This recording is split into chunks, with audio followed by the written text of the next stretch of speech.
All right, hello, ladies and gentlemen. This is Rowan here, and today's presentation we're talking all about high altitude hiking. And we're going to be going into a bit of detail around the training and preparation you can be doing to best help you with a high altitude adventure. So, with that being said, let's get into it.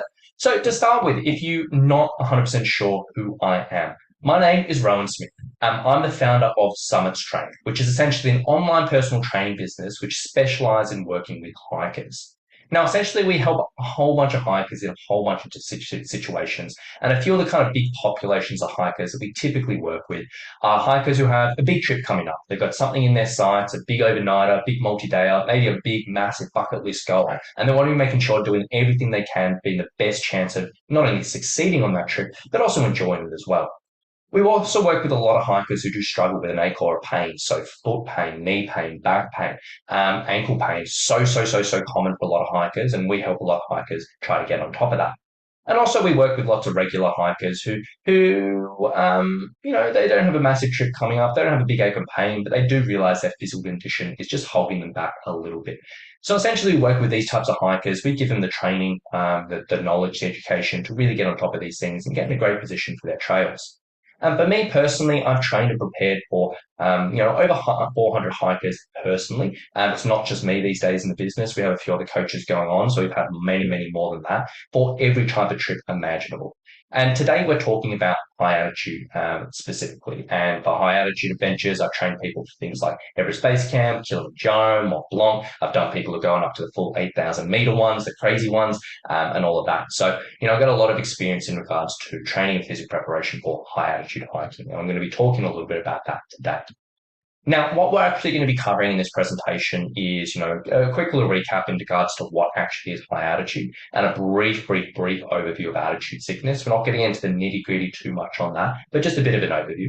We're going to be talking through a bit of an overview around training for high altitude, what's beneficial and what's probably not, and also some other quick tips you can use for a high altitude adventure. Now, this topic, what is not going to cover this particular presentation, just to be really clear from the get-go, we're not going to be diving into specific workouts and exercises because it's just such a massive topic. We'd be here all day talking about that. This presentation is not going to give you a specific training plan, and we're not going to be diving into medications because that's a conversation you need to have with your doctor, just to be clear on that. So, with that being said, let's get into it. Now, to start with, what is high altitude? Now, high altitude is essentially defined as anything over 2,400 meters above sea level. Now, as a lot of Aussies are watching this, obviously we don't have any mountains that classify as high altitude. None of our mountains go high enough. None of our hills go high enough. So we don't really get typically exposed to this like some other countries do. Now, essentially, what actually happens when we go up to that level is there's a common thing that people often say is, look, there's less oxygen up there, which is kind of technically not correct. Pretty much the same, but technically, I'll talk you through it.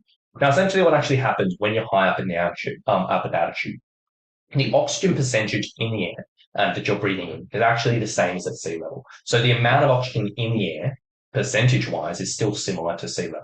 Now, what does change up at high altitude is the barometric pressure, so the pressure in the air reduces, which basically leads the oxygen particles in the air to disperse and be a bit further apart. So essentially, this reduces the amount of oxygen we take in each breath. Pretty much the same as you kind of saying, there's less oxygen in the air, but, just to be technical. Now, what this can cause is reduced physical and mental performance. Everything you're up on the mountain is going to feel harder. You're going to get tired more quickly. You're not going to be able to exert much force with your muscles over time. You're going to, just not feel like you're quite as fit. Your mental performance will go down. Your problem solving, your decision making, your mood all goes down up at a high altitude. There's a lot of discomfort, like a lot of breathing quickly, which is quite uncomfortable for a lot of people. You're waking up during the night. It's cold. There's not many amenities and all of that. So there's a lot of discomfort going on. And also there's altitude sickness, which is the big one. And that's sort of something we'll just briefly cover now. Now, altitude sickness is, the big kind of unknown in regards to high altitude. A lot of horror stories going around, a lot of people struggled with in the past, whatever it may be. And essentially when it kind of comes down to it, there's sort of three kind of general classifications of severity, or different types of altitude sickness. And again, we're not going to go into a huge amount of detail, we'll just give you a brief overview. Now, number one is acute mountain sickness, and this is kind of the common one that a lot of people get. Essentially, symptoms of this, things like headaches, nausea, dizziness, loss of appetite, shortness of breath, um, or whatever it may be. Now, most people will probably get one or two of these symptoms anyway. A lot of people will kind of get this, but it's basically the culmination of a number of these symptoms coming together, which can be an issue. And this can be a case of just being an issue. Someone's feeling super uncomfortable, can get to the point where, look, we need to have a day, of just sort of chilling out before you move. Maybe a case of you having to go down as opposed to going up to give the body a chance to adapt. Or it can get so worse that you can get so bad you kind of need a helicopter evacuation or something like that. So there is sort of levels of severity and something you need to take seriously. Now, there's another sort of aspect to this is high altitude cerebral edema, HACE, which is really, really serious, and essentially the swelling of the brain due to lack of oxygen. And there's another one called HIIT, high altitude pulmonary edema, which is a buildup of fluid in the lungs. Again, really, really, really serious. Now, for these types of things, for the majority of people watching this presentation, they are going to be going on an organized tour. And this presentation is filmed for people who are going on all of this tour pretty much. So for you, it's really a case of you don't really need to know a huge amount about these symptoms and this and that. Your tour organizers, doctors on the trip leaders or whatever it may be, they will be kind of looking after you on this. They will be making sure they're checking in with you. They will be making sure that, they're kind of monitoring if symptoms are coming up or whatever it may be. It's good to know about it, but you will have the support systems to kind of help you out with this for the organised tours. If you're going by yourself, you're just planning a weekend adventure, like this is stuff you really need to dial in on and know exactly what's going on. But as organised tours, for most people watching this, you'll have a bit of support system there. So basically, when it comes down to how can you prevent altitude sickness? Now, number one, the single most important thing when it comes down to preventing altitude sickness, and probably where the massive best likelihood of reducing this is rate of ascent and acclimatization. So rate of ascent is essentially how quick you go up the mountain, and acclimatization is basically as your body gets put in this position on the mountain, it's exposed to these different challenges. It's like, hey, I don't like this. I don't like not having as much oxygen, whatever it may be. So essentially what happens is the body begins to adapt to the environment over time. It begins to produce more red blood cells, do other things in the blood, do other things in the body to kind of feel a bit more comfortable. And the more time you spend at altitude, the more you acclimatize and the more comfortable the body will get up at high altitude. Now, these two things are the absolute most important things when it comes down to the risk of altitude sickness. Now, good news is for people who are kind of watching this video, again, most people will be going on a planned trip. This is all going to be covered by a tour provider. The rate of ascent, the actual plan of how quickly you go up the mountain, the tour providers, organized trips have to be really, really, really smart about this. There's a lot of thought. There's a lot of guidelines they have to follow to make sure you're doing this safely. So this will all be covered by your tour provider, just in the trip itinerary they put together. Again, if you're kind of planning your own adventures out in the mountains or whatever it may be, this is something you need to look in much more seriously and make sure you're doing it right. But for the majority of people watching this, this will be covered by a tour provider. Now, another big factor is genetics, in the sense that, genetically, some people will be affected by altitude sickness more. There's nothing you can do to control this, and there's nothing you can do to do about it. Unfortunately, as Australians, for most people watching this presentation, again, there's also often a big question mark on this because they haven't been up to altitude before. We don't have mountains that go up to altitude. We can't just go on a weekend skiing holiday and be like, oh, you know what, that wasn't so good. We can't drive up a mountain that some countries can be exposed to that altitude. So often there's a big question mark around how we actually are going to respond to it. Whether genetically we're great, whether genetically we're not so good. So again, there's not much you can do to be controlled, but that is another factor. Now, essentially, where you may be asking, okay, Rowan, you're talking about training physical preparation. Like, where does that come into this picture? And that's obviously what we're going to be covering in this presentation. Now, to be really, really, really, really, really crystal clear, is fitness does not automatically equal reduced rates of altitude sickness. It does not mean a fit person will be less likely to get altitude sickness compared to someone who is unfit. And there's actually some interesting things. Some people throw around the phrase that actually fit people have higher risk of altitude sickness. And that is technically correct in some situations where, if they've done statistics and they were like people who consider themselves fit actually getting more rates of altitude sickness. But that was purely for the fact that because they felt fitter, they were racing off the mountain much quicker. And the people who are unfit or consider themselves unfit, they were much more slower and conservative. And that falls into that rate of ascent, which I said is the number one most important thing. However, in an organised tour, again, you're all going to be going at a similar pace, so the rate of ascent is controlled.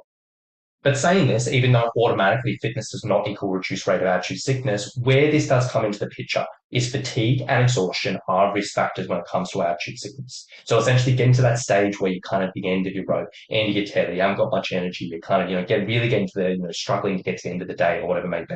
This is going to be a risk factor for altitude sickness. So essentially in your preparation, we want to ensure that you're covering everything you can in your preparation, your training. So your body has reduced risk of getting to that fatigue and exhaustion. And at the end of the day, it has the most reserves possible to aid the acclimatization process, basically. So as much as it's not an automatic fail-safe and you may potentially still get it, what we're doing is controlling a risk factor, fatigue and exhaustion, to get you there. And on top of that is obviously being in a better physical position can help you enjoy the trip a little bit more, not be huffing and puffing the whole way, not be struggling up the hills, whatever. So it is really, really, really important.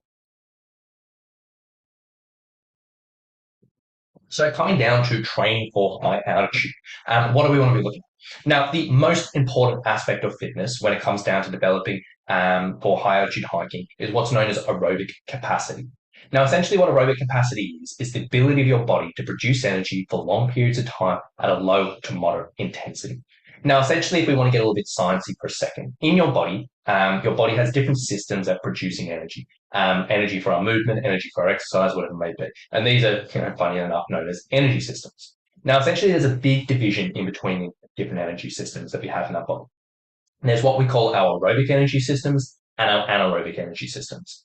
Now, our aerobic energy systems, essentially what they are, is they produce energy while using oxygen as a fuel source in that process. So we produce energy, there's oxygen available, we use that oxygen and it produces energy for us. This is a really, really, really efficient way of us creating energy, but it's quite slow. It takes a while. And that's, and typically this aerobic, this energy system is suited for lower to moderate intensity exercise because we don't need to produce energy really, really quickly. We can be a little bit slower. We can use that oxygen coming in, and it can just be very, very, very efficient.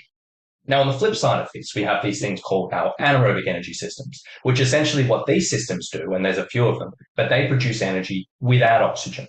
Now, essentially what these particular systems are is they're much, much quicker. They produce energy much, much, much quicker, and they don't use that oxygen. But they're not quite as efficient, meaning they don't produce quite as much fuel. They churn through our energy reserves, and they're not sustainable for long periods of time. So our anaerobic energy systems are a little bit more suited for quick bursts of energy. So if we need to run, or sprint, or do something really, really quite high intensity, or whatever it may be. Now, if we're looking in the hiking context, it's essentially in hiking and high altitude hiking, we're going to be going long periods for long, hours and hours and hours at low to moderate intensity. That's essentially what hiking is. There are periods when things are a little bit tougher. There are sort of steep ascents where you do get huffed and puffed, whatever it may be. But for 95% of it, you're going to be going at that lower intensity. So essentially what that comes down to is aerobic capacity, which is essentially the capacity of that aerobic energy system that I was talking about. The better we can get that, the more we can train that, the more we can develop that, meaning the longer we can go without getting tired, basically. And that is the single most important aspect of fitness when it comes to high altitude hiking, and also hiking in general. Now, essentially, how do we develop this aerobic capacity? Really, really, really, really simple. It's basically best developed through long duration, low intensity exercise. So essentially replicating that same thing. So this basically falls into our hiking training when we're actually out on the trail practicing our hiking.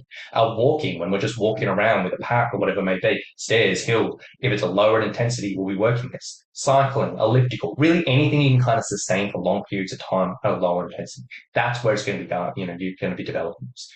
It isn't the exciting stuff. It's not like you're going out and you're absolutely flogging yourself and absolutely going out hell for leather, sweating away. But this is the best, most important stuff to put into your training. And this is where the majority of your training hours should be.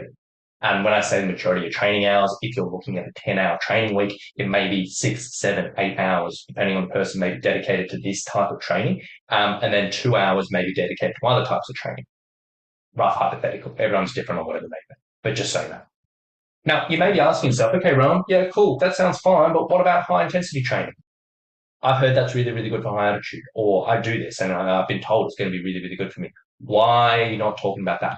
And essentially high altitude training, or high intensity training, HIIT, it's a really, really big thing. A lot of people enjoy it from what it may be. And many, many people out there advocate for HIIT training or HIIT as the best thing to develop a high altitude hiking. A lot of people, there's a lot of articles online, a lot of people talk about it and this and that, whatever it may be. Now, the theory is, and where this comes from, is essentially if we're going to be huffing and puffing in our training, HIIT training is essentially quick periods of exercise. You go really, really, really hard, you get huff and puff, get your heart rate up, then you rest. Then you go really, really, really hard, then you rest. Really, really hard, then rest. And you're huffing and puffing the whole way through. And essentially, they sort of say the theory is if you're going to be huffing and puffing in training, this is going to help reduce huffing and puffing on the mountain. In theory, that kind of sounds all good, but it doesn't quite add up when we're getting down to it. HIIT training, or HIIT, I don't know why I keep on saying HIIT training, is typically training those higher intensity energy systems, those anaerobic energy systems I mentioned earlier, because that's what it's about. You go super high intensity, you rest, let them recover, super high intensity, you rest. And this type of training is predominantly going to be working on those anaerobic energy systems, which we use a small amount on the mountain, but as I said, probably 90-95% of the time, we're going to be using those aerobic energy systems. So essentially, it kind of makes sense that we shouldn't be doing all our time developing these small energy systems that aren't going to be doing quite as much, but we should be leaning a little bit more towards things that are going to be more relevant for our activity. Not to say there's nothing wrong with doing this type of training in small amounts if you're training for hiking, but it shouldn't be the bulk of it.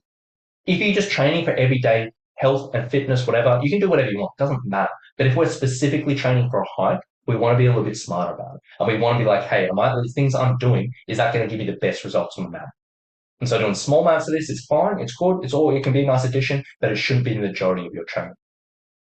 So when it comes down to it, how do you plan? If you're trying to put together a aerobic training program, how do you plan it? Now, essentially, when it comes down for my recommendations, there's a million and one ways to go about this. I particularly recommend planning two things: hiking training and what I call hiking specific conditioning. So let's get into those.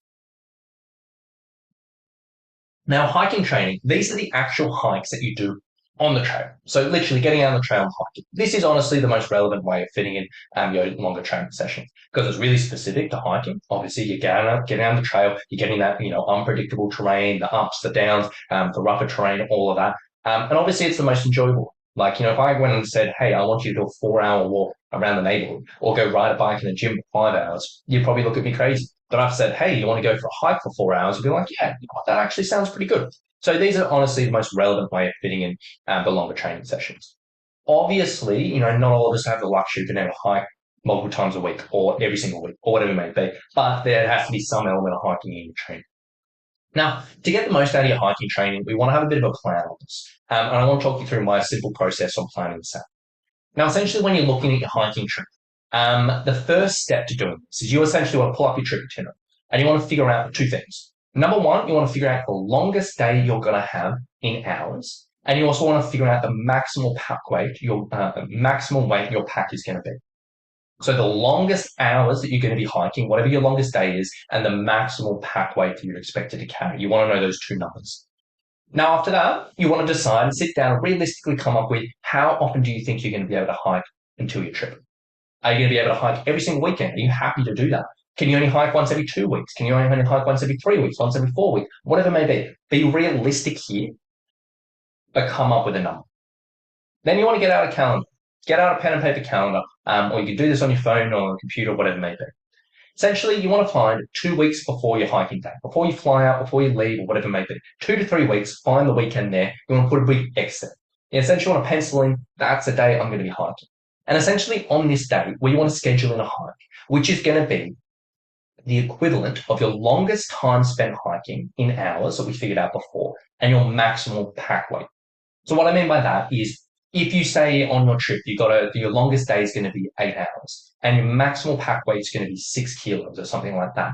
2 to 3 weeks before you fly out, you want to schedule in a day hike, which is going to go for 8 hours and you're going to carry 5 kilos or 6 kilos or whatever I just said. That's what you want to be looking for. Pencil that in. Now, essentially from there, you want to kind of pencil in all the other dates you kind of expect you can hike. So if you said you can hike every single weekend, then pencil in every single weekend as a hike. Every 2 weekends or whatever it may be, just put a little X on every single date that you think.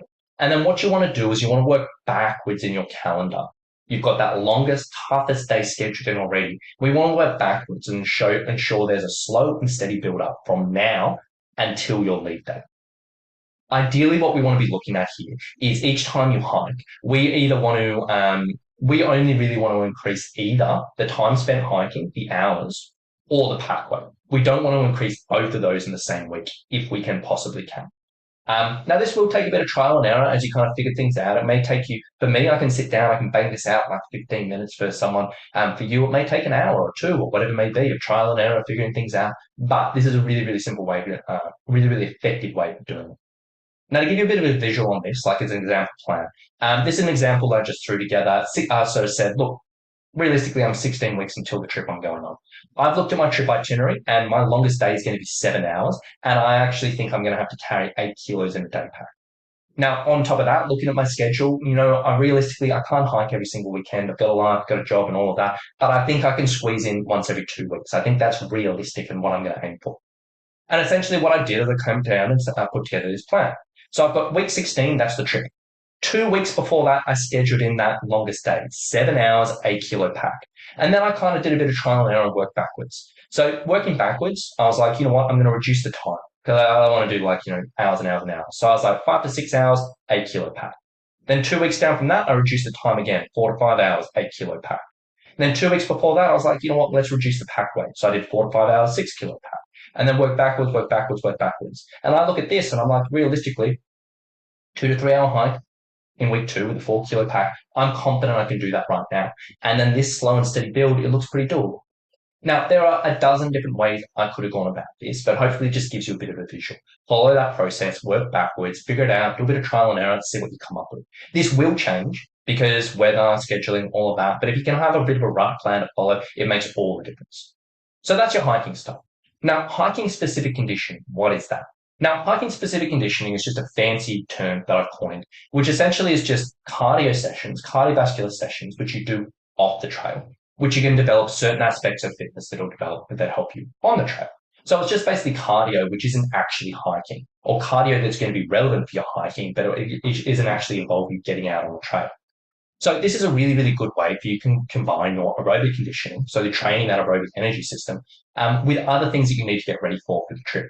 So from common examples of this is like pack walking, throwing on a backpack, walking around the neighborhood. Does that lower intensity continuous exercise and also help prepare you for your pack for the trip?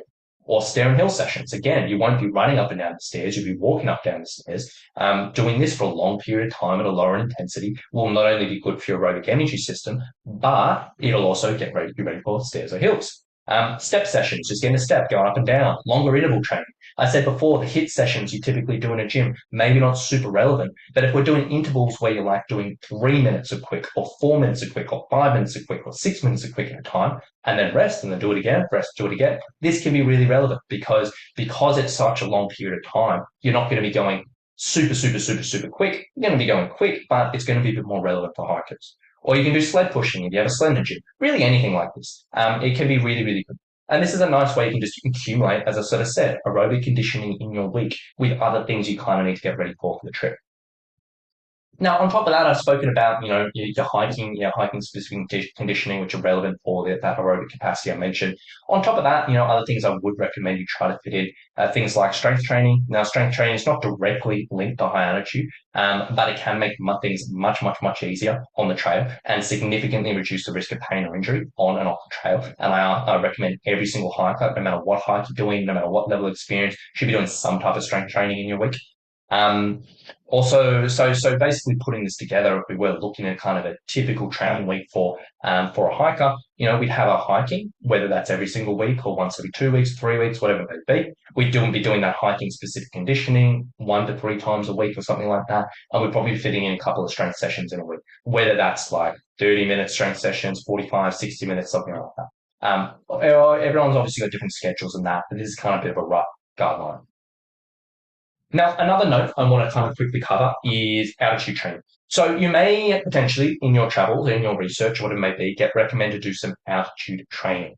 Now, if you lived in a country of mountains and you could literally go up on a mountain, get up to altitude and train in altitude, this is an amazing recommendation. It's one of the best things you can do. But realistically, in Australia, we don't really have that luxury, or a lot of other places don't have that luxury. So really, if you don't live near mountains, the only thing when people are talking about altitude training, the only thing we have access to is what's known as simulated altitude. Now, essentially, simulated altitude, what it involves is you basically go in a chamber, big room, or you go in a tent. What they do is they pump in nitrogen into the room. It changes the percentage of oxygen in the room, and it simulates kind of the feeling of altitude. and people train in there, some people sleep in tents or whatever it may be. Now, this type of training, there's a lot of gyms popping up as well. They have some great claims. People will say it'll help everything under the sun for you. And it can feel really, really tough when you're in that environment. You'll struggle to catch your breath, you get tired quicker. It'll really kind of replicate those feelings of attitude. But when it comes down to it, it doesn't really live up to the hype. In regards to a lot of people will say, hey, it'll help you pre-acclimatize. It'll help develop these certain things and these certain things and these certain things to help you better on the mountain. This simulated altitude training does have some benefits. It doesn't really live up to the hype. Now, essentially, to get the best benefits out of this type of training, you have to spend a lot of time in these chambers. And I'm talking 70, 80, 100 plus hours to get the best benefits out of this type of thing, which for most people isn't particularly doable and it's going to cost you a lot of money.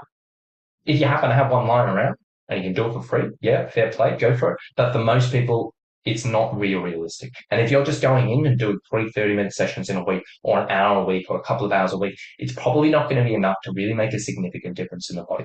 It can be good to go in and just experience that feeling of breathlessness. Like some people like that for the mental aspect, but physically it doesn't really line up with the claims there. It can be good just generally improving fitness, but specifically for the attitude, it's a bit of a mismatch. So I particularly personally say don't worry about it. If you're kind of wondering, considering it or whatever it may be, just focus on basic training, focus on that aerobic stuff, do that outside, save your money, put your attention into actually following a plan as opposed to worrying about this, and that'll kind of get you where you need to be, in all honesty. Now, with that being said, that's our training plan. So hopefully, that gives you a few ideas. Right now, I just want to throw out a few really simple tips that can make a pretty significant difference. Really quick to apply, but can make a big difference in a high altitude adventure. Now, number one is breathing. As I sort of said, breathing can be tough at high altitude. It's sort of something, get out of breath, you kind of struggle, stresses people out, whatever it may be. Not much fun. Now, one really simple technique, which can make a genuine difference, is what's known as abdominal breathing or diaphragmatic breathing, which can be a great method of just kind of controlling your breathing mates, keeping mentally calm, and just helping you feel good up at high altitude. So essentially how you do this, you've probably done it in the past at one stage or another, but really simple. If you want to do it time one, while I'm sitting here, basically start, get your hands, put it on your belly, having your fingers pass across your belly button. It's a good place to start. Essentially what you want to do is just do a big breath in through your nose and try to suck air into your belly. And essentially feel your belly expand and feel those hands come apart. And try to feel that belly getting bigger, as opposed to you just breathing into the chest and the shoulders and just coming in the top there. And then you breathe in through the nose, feel the belly expand, then breathe out through the mouth and feel that belly go down. That's essentially it. Now, essentially, if you can kind of do this on the mountain, it can be quite nice. It can be quite effective. It's not going to make dramatic differences, but it can be a nice tool. It doesn't cost you anything, doesn't take much effort, and can make a pretty big difference. Now, like anything, this is a bit of a skill, and it does take a while to practice it and develop it to kind of get good at it and feel natural. So this is a simple little way you can kind of practice this. Now, first of all, you can just do it sitting in a chair. This is probably the easiest thing. Sit in a chair, just do exactly what I just said. Do that for 5 minutes. And then you can start practicing. Once you're confident with that, you can start doing it while you're walking around. And you'll notice as soon as you're walking around, it gets a little bit trickier to kind of sustain this. And do that for a week or two and just practice it on your walks. And then you can start practicing on when you're wearing a pack. If you're going out for a load of pack walks, you can start practicing that and seeing how that feels with a pack on. And then you can start practicing it with a pack and going uphill and try to maintain that. And you'll notice step by step, it's a little bit trickier. But the more you practice it, the better it gets and the easier it'll be for you to do on the mountain. Again, it's not going to be dramatically different, but it's free, it's easy, and it can have some small, nice changes. Now, next tip is nutrition. Now, one of the major issues at altitude is we undereat.